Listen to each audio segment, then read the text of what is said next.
See if this is going to work. Come on. You can do it.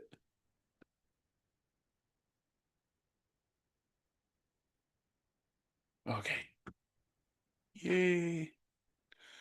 All right. So let me share my screen.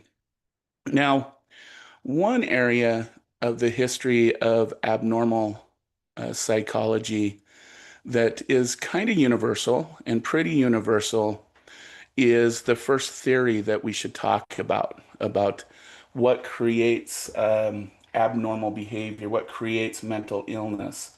Okay. And probably the most wide known theory um, is what's called moral corruption theory. Okay. And this one goes way back even before in Western society, before the Greeks. It even goes here in the Americas much further back than even the Mayans and whatnot. Is that this idea that the reason why people experience mental illness is because they are morally weak. They don't have a strong moral fortitude that protects them from being persuaded by darker forces in the world. Okay. And so if you in kind of one of the most earliest theory, if you've ever been called tough-skinned or you call someone tough-skinned, that term comes from a time in Western history. It goes back, it's a little bit before the Greek times, but the Greeks really took off with it. Um, and then into Christianity, into especially the early Christian religion took this on as well. It's not that predominant now, but it was believed that an individual who has really, really thin, porous skin, so they have a weak moral fortitude, were more susceptible to things like possessions and evil spirits getting into them and taking them over. It's only people with tough skin that don't have as porous skin that evil spirits have a harder time getting into and persuading the individual's behaviors and mental processes. Okay. And that's the whole idea behind this moral corruption theory that a person has a mental illness because they don't have a strong moral fortitude. Okay. And there's a lot of ways that this is even here today. Okay. One of the most popular addiction group programs is 12 Steps. Okay. It is based on moral corruption theory because it believes that you can get rid of your addiction by giving that up and giving yourself to Jesus or to a higher power. So it's strengthening again your moral fortitude and not making you weak and whatnot. So an example of a well-known program, it's a program that has been adapted almost by every court and legal system and is a recommendation for most alcohol and drug programs, but it is even based on this idea of moral corruption. Okay. The other modern aspect of moral corruption is that this idea that you're weak if you have a mental illness, that there's something wrong with you, that you can't handle your stuff. And so a lot of people go through life hiding their mental illness and trying to not have it known to anyone. Okay. Um, and of course, this creates a lot of stigma, the stigma that we see around this. And it's been because of this thousands of years of inundation and historical knowledge, if you want to say, that this is what creates a mental illness, despite our modern scientific evidence of why someone develops depression or anxiety or schizophrenia or any of the disorders that we know. Okay. Okay. So there's a couple things that this has resulted in uh, from this idea. One is trepiding, banishment, social isolation, witch hunts. Um, I I have a question. What's trephining mean? We'll get to that in just a second. Got it. And Okay. this other common indigenous beliefs about the influence of bad spirits. Okay, but let's talk about trephining because it's a good place to start. Okay. The reason why I like starting with trephining is we have evidence of trephining both in the Western world and here in the America pre-colonial times. Okay. And the basic idea of trephining is that the person has some type of bad spirit within them, some evilness. And so, what you want to do is release that evil spirit. And how do you do that? You find the highest point on the person's head and you drill a little hole. And that hole then is meant to release that evil spirit. Okay. Now, there's a couple aspects of trephining that I want to talk about. One is the modern use of trephining, but also, was this an effective treatment? Okay. The From an observational perspective, this was very much an effective treatment because from observation, you drill a hole in the top of someone's head, naturally there's going to be infection that occurs in the head. The person is going to become lethargic. They're going to and probably die within a week or two because of the infection they got from the trephining process. So, yes, the person is healed. The bad spirit left, and the person was then released to go to God or to the higher power to be cared for more. Okay. So, from an observational perspective, a lot of early people who did this said that it worked. Okay. Now, let's though talk about some of the modern processes of trephining. Okay.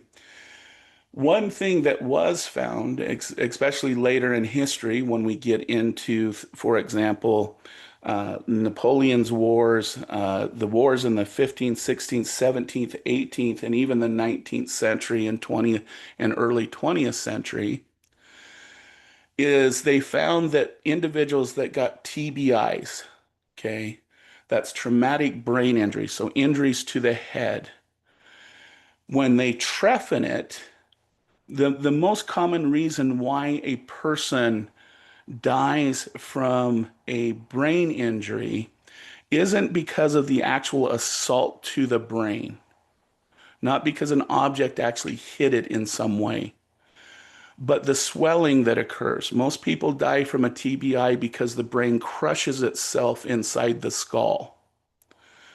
And what they found early on is that by trephining, the brain would then swell out of the person. And then with modern hygienics, if they kept it clean and everything, the person would survive. Okay. This process of trephining happened clear up through, there was even some examples in the Iraq war, but it was a main way of treating through the Vietnam War and everything else. That's been the main way on the combat field to save someone's life from a traumatic brain injury. Now, today it's treated a little bit different. Today, the medics and everything have anti inflammation medications. They usually pack the person in a cold pack and put a cold pack around their head. So trephining isn't used as much today because we have more modern methods of getting the swelling down in the brain. But this is a modern example of how something that really was not a good thing did actually end up having some benefits later in our history.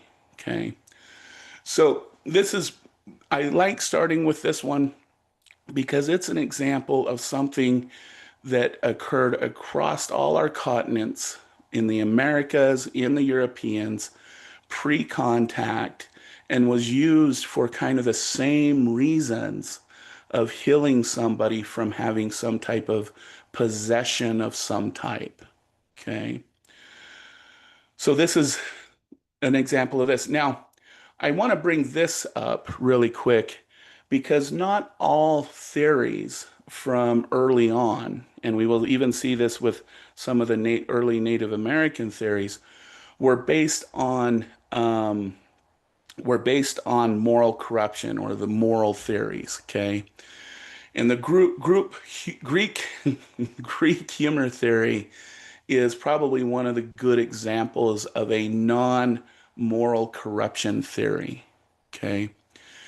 Because what it believed is so let me put it this way. The term humor, when you say someone is humorous, what you're actually saying is that they have good bile or phlegm, they have good looking blood, their urine looks good. If you're saying that that person is in bad humor, you're telling them that they probably have black bile, something's wrong with their blood, and there's something wrong with them because the fluids in their bodies are out of balance.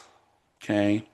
So this is one example of the humor theory from the Greek. If you have bile, black bile, that means that you're melancholy or that you're sad, or in modern terms, you could say depression. Yellow bile, you have a bad temperament. A phlegm, a lot of phlegm in your water, it means that you're probably unemotional. And different ways of these, how these were combined, really tell us how the individual is. Okay. Now, most individuals who hear the humor theory go, how ridiculous. That sounds just ridiculous. My urine and whatnot doesn't say that I'm depressed or I'm happy or whatnot. But again, just like the trephining thing, we still do this today. Okay. I want you to think about it. You get sick, you go to the doctor, and the doctor takes some of your blood or has you urinate in a cup or defecate in a cup, and they put it in a little machine and it twists it around and does a bunch of things and spits out a bunch of numbers that says, this is what this person's blood or urine or bile is telling us about their health. Okay. So the Greek humor theory quite hasn't left us because we still use it in modern times. We hope that it's more accurate today, and I think it has become more accurate. But sometimes when we give these theories, people kind of go, wow, that's a whack idea. But we don't realize we still actually use that theory today in order to tell someone's health. Okay. Now, based on this theory, what became one of the most um, popular treatment for someone who was mentally ill, especially if they were having manic phases or they had outbursts, was to do something called bloodletting. Okay. Bloodletting is when you put a person on the table, you stick a needle kind of up into their spine, and you just drain blood out of their body until you think that the person's system is back in balance. Okay. And just like trephining, from an observational perspective, does this work? From an observational perspective, yes, it does work, but probably not for the reasons that the practitioner thinks it is. Usually, what happened during these bloodletting times is that the practitioner let so much blood out of the person was at the point of dying due to the lack of blood. So they're not going to have a manic phase. They're not going to have an outburst of physical energy or anything like that. They're going to lay there and their symptoms are not going to be present anymore. So again, we see this idea, well, here we go. Um, this notion that okay, this worked, but we need to fast forward again. And then later on, we went from bloodletting to this idea of cathartic release. Okay. Cathartic release is this idea that people are kind of like soda bottles. And if we're capped on top and our life keeps getting shaken and shaken and shaken, eventually all that pressure is going to blow and we're going to end up in an angry rage or some type of anxiety state or some type of manic phase. And so this idea of pressure release coming from the idea of cathartic release became very popular once we learned that bloodletting really wasn't doing what we thought bloodletting was. Okay. And so the question is, though, does cathartic release work? And usually it's been used in the idea of things like anger management and stuff like that, where you just go in and you just scream and yell and get all that out and get everything out in the world and done and let all your anger out. Okay. Cathartic release is also used in counseling and therapy. Okay. So does cathartic release work? Well, it depends. Evidence on cathartic release on anger suggests that it does not work for anger. Going out and just screaming about everything and just letting it all out actually has shown to make people more angry and not less angry. So the whole bottle up theory has been, at least from a scientific perspective, not validated or it has no validity. In fact, what we find is a person who outwardly releases all their anger, it actually makes them more angry and not less angry. Because once you release all that anger, you remember why you're so angry. And so you get more angry and you get more physiologically stimulated and more into that limbic area of the brain that's going to take over and let your emotions take over and go be have more aggression. Okay. Now, what about other types of issues that people have, such as anxiety and depression and even post-traumatic stress disorder or some other disorders that have been done, manic disorders. Um, do it work? Does it work with those? And the evidence suggests yes, it actually does. Because one of the kind of interesting things about therapy is as much as therapists want a client to go through the full 16, 24-week session, go through the work of overcoming their issue and stuff like that. The majority of people stop going to counseling after the first to second session.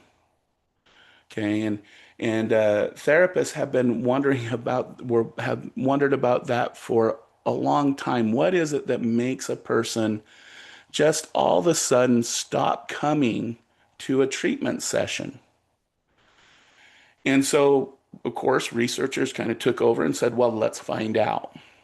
And so they went and interviewed people who stopped going to treatment after the first or second session. And yes, for about 15% of them, the reason was is they weren't comfortable with the treatment. They didn't feel connected with the counselor or anything like that. But for about 85% of individuals who don't return after the first or second session basically stated this. They said, you know what? This is what happened when I went into that treatment setting. It was the first time that someone sat me down and non-judgmentally said, you can tell me anything you want in within the guise of confidentiality laws with the state and federal government, of course, but that's the aside. You can tell me anything you want. I'm going to sit here and my job is just to listen and understand you. And that is the first time that for a majority of people, they've had a place where they weren't being judged, they weren't being criticized, they weren't getting advice all of a sudden about, well, you should do this or you should do that. They were just able to sit and talk about everything that they had been holding in to that point. And they said after the first or second sessions, my symptoms were gone. I didn't feel like I needed to go back. I just needed to go on. Okay.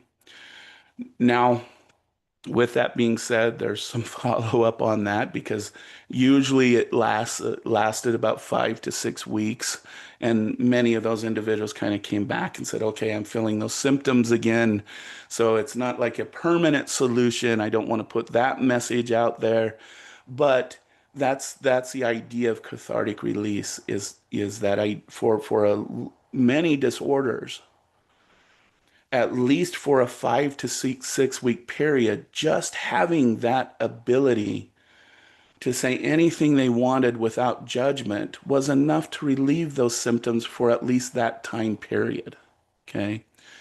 So, fact, fiction depends on what it is. High arousal, such as anger, especially, not so good. For other disorders and whatnot, it works at least in the short period of about 5 to 6 weeks. So there is some notion that cathartic, being able to just be able to express oneself in a non-judgmental environment has benefit. Okay. So I just wanted to bring this theory up because, as I said, this is not all theories are all based on morality and religion and spirituality. There are some that are based more on natural explanations. And again, when we get to more Native American types of understanding, we'll see the disconnection between the self and nature, not necessarily the self and spirituality and morality. Okay, so we'll see this kind of theme also arise in other areas. Okay, now we wouldn't be no section on abnormality would be complete without understanding a little bit about the witch hunts that occurred in the Europeans and here in the United States, 1400s, and there's even evidence that clear into the 1800s there were things like witch hunts. And we just got done with Halloween, and some of you may have watched videos on the Salem witch trials. Some of you may have dressed up as witches, yeah, and maybe. And so it's a popular thing in culture and in history. And I wish I could give it a full um, um, understanding, but this would take us clear into spring, and I'm sure you guys want to be done with this class by the end of the semester.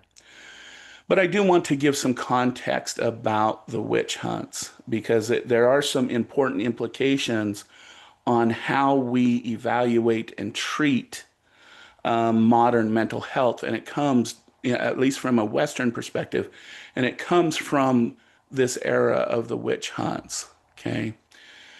There were a few things going on, especially in the European countries at that time, is that many of the countries and stuff started to solidify into what we call homogeneous ways of living. So you ended up with Germans who spoke German and French who spoke French and English who spelled English, and they tended to be of the same race and those types of things. Okay.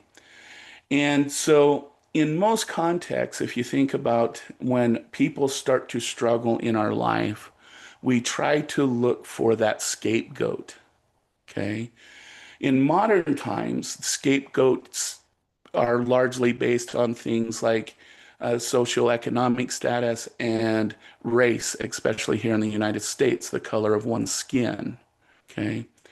But in a homogeneous society where you don't have a lot of immigration coming in, you don't have a lot of mixing of race and cultures and societies, What then do you use to blame for one's problems? Well, first we blame it either on gender, and then if that doesn't work, we blame it on age. And if we really want to be out there, we blame it on both. Okay. So a person in this time, their farm is failing, and so who do they blame? It's not because of their hard work that their farm is failing. It's not because they're not putting in the work. There must be someone doing something to make it so my farm doesn't work. Okay. And at that time, who are we going to blame it on? Well, either women or elderly women, and maybe men, especially elderly men. Um, but how are we going to say this? How can we just say, well, it's because of these people? Well, there must be some supernatural thing that certain people, certain women and elderly people do. And it must be that they make a pact with the devil, that for them to receive goodness and whatnot, they will. They will give themselves to the devil and whatnot, and so they use their powers to then um, they use their powers then to um, do ill on other people. Okay, that's the kind of the short thing about this. Okay, at the time, you have though also the development of city states, and you also have this connection between religion and the development of the city states and the development of laws and courts and the clergy, who are supposed to be these individuals who can evaluate and judge someone's personage and then provide some type of resolution. Okay, so we have the development of courts, we have the development of the clergy system and whatnot.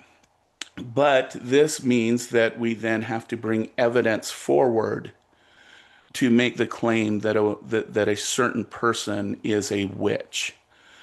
So what do we turn to? We turn to we turn to a book. Um, uh, oh, I can't even remember what the name is. It. Okay, I know someone in the class knows the name of it. It's the Malakarfa.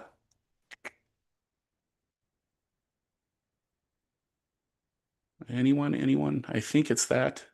Anyways, it was a book that was written in order to help experts evaluate whether someone was a witch or not, and to give you some aspects of some of the procedures they were using. There was the float test, um, where if a person floated or they sank, determined whether they were a witch or not. I can't tell you which one was they weren't a witch or not, because whether they sank or they floated, they found evidence that while they sank because they were immoral, they floated because the devil is helping them out or whatnot. There was the tear test where someone would read the crucifixion of Christ in very detailed manners, which at the time would say that anyone would start to cry. And so if the person did not cry, aha, they're the devil. They don't care. They're possessed by the devil. They're of the devil.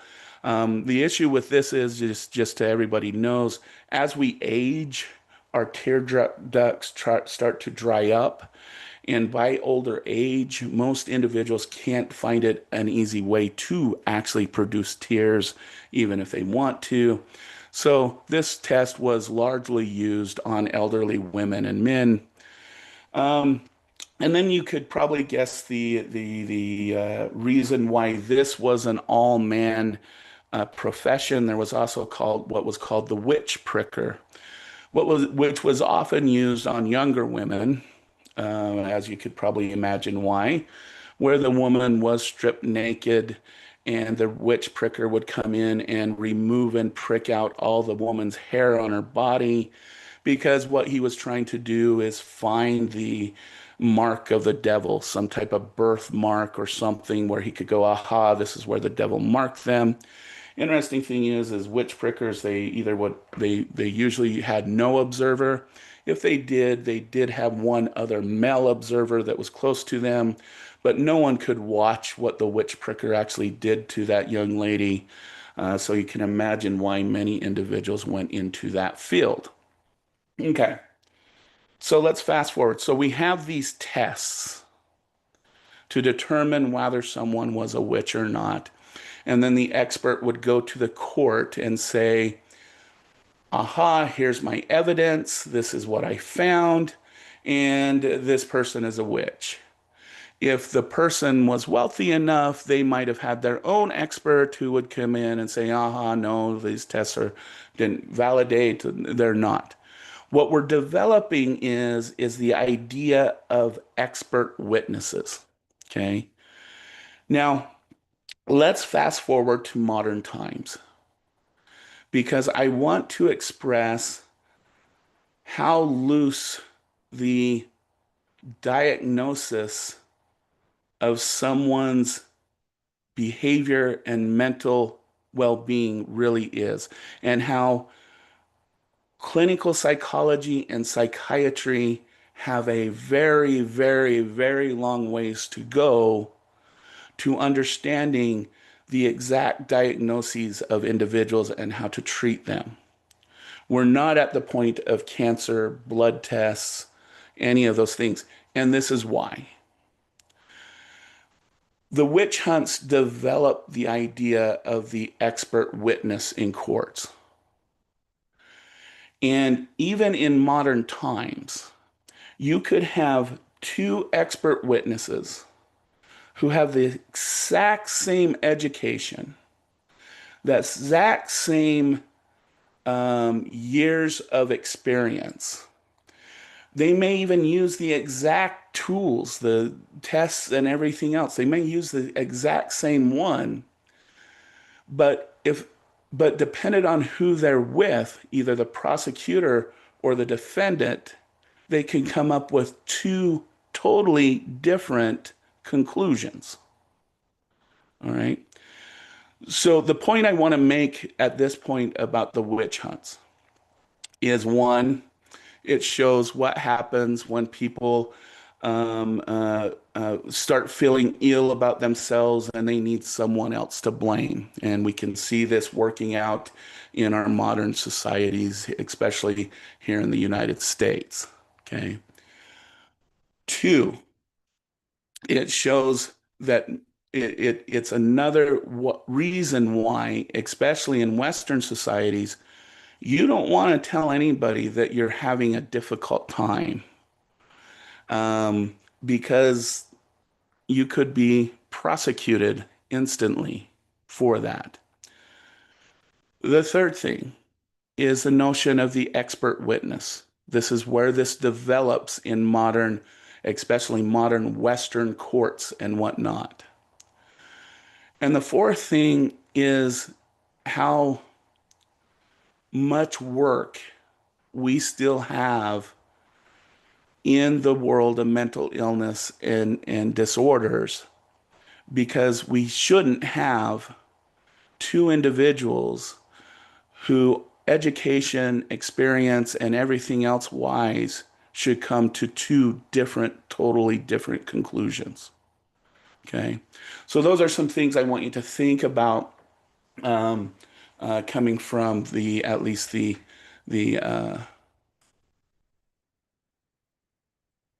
this period of time in Western society. Okay.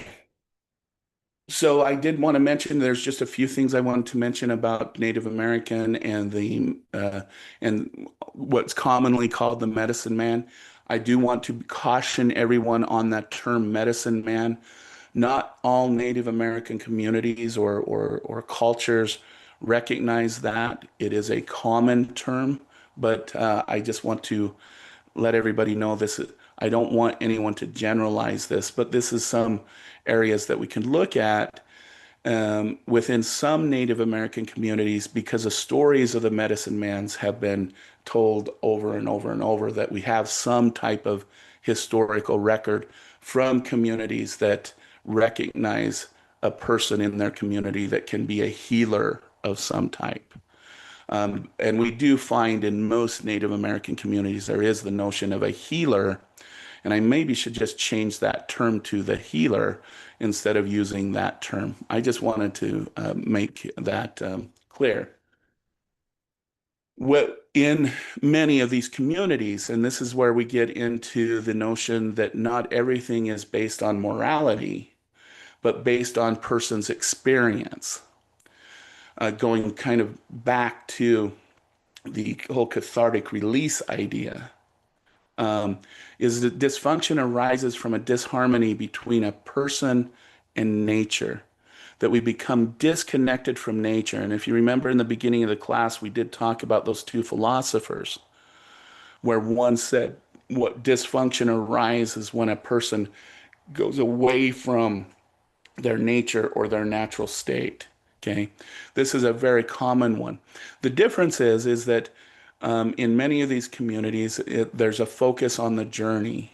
Okay, and a person usually is directed to go through some type of process to heal or to overcome what they're going through. The other difference is that the community then takes care of the individual who cannot take care of he or she's self. So in a lot of ways, usually in these situations, a medicine man provides some feedback, and it's done on a communal level, where then the community then helps the individual complete that process, whether it be they need to go isolate themselves or whether they need to go complete some type of journey. But that is kind of the kind of a Native American perspective. But you guys, I'm going to be honest with you. I wish there was a lot more written on that. There's some wonderful books on different ways Native Americans see psychological processes. If you're interested in those books, email me. I'll send them to you, because I don't want you to leave here thinking, oh, this is just one, this is it, because there are a lot of. But again, I would be teaching you guys into January if I tried to take on all of the different types of Native American and indigenous perspectives on mental illness. So this is just one, and I want to make that very clear. Okay.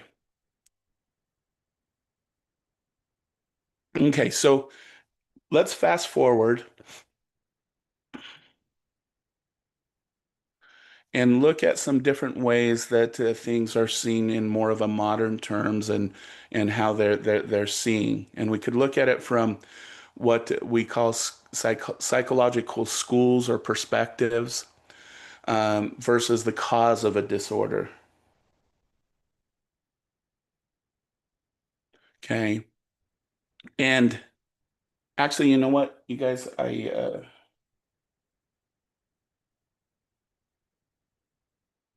let's do this. Let's go over these on next Thursday,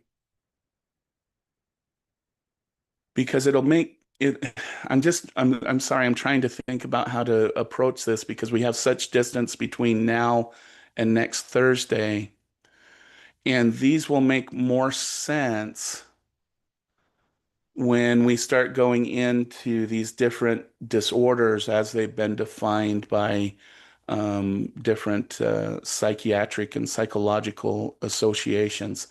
So I'm thinking this part right here, we should wait till, um, yeah, I think we should wait till next Thursday. So I'm going to stop sharing.